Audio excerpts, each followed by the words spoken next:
C'est les humains qui ont gâté le monde. C'est nous qui avons gâté le monde. Dieu nous a donné la terre. Il nous a dit, aimez-vous les uns les autres. On dit, on ne s'aime pas. Il dit, pardonne à ton frère. On dit, on ne pardonne pas. Il m'a trop fait mal. Elle m'a trop fait mal. C'est nous qui avons gâté le monde, ce n'est pas Dieu.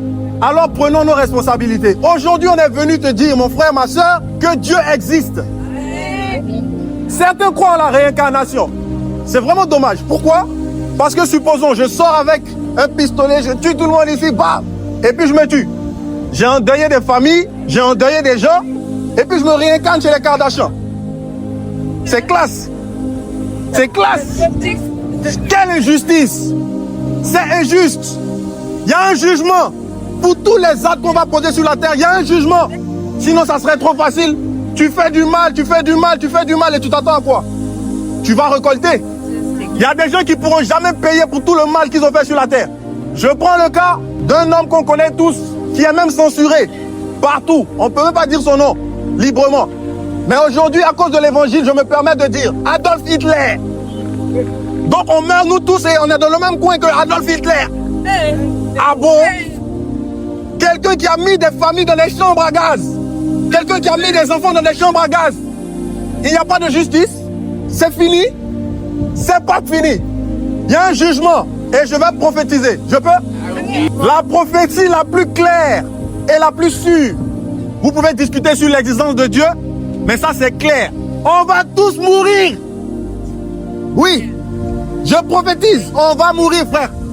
Il n'y a personne qui est éternel ici. Mais quand tu meurs, tu pars où? Après ta mort, tu pars où? Tu vas nous dire quoi?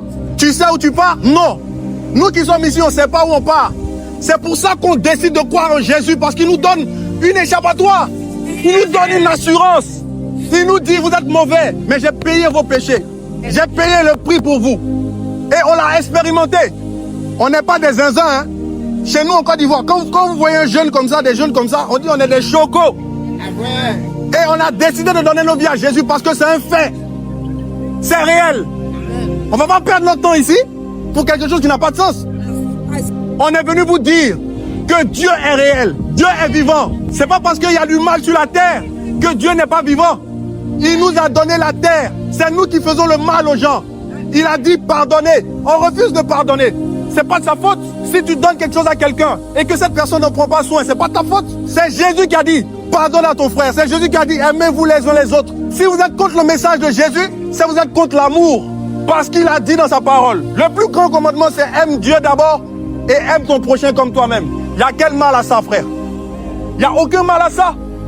Il n'y a aucun mal. Ceux qui sont ennemis de l'évangile, c'est parce qu'ils n'aiment pas. Ils n'aiment pas l'amour. Mais qui n'aime pas l'amour et veut être heureux? L'amour, c'est chic.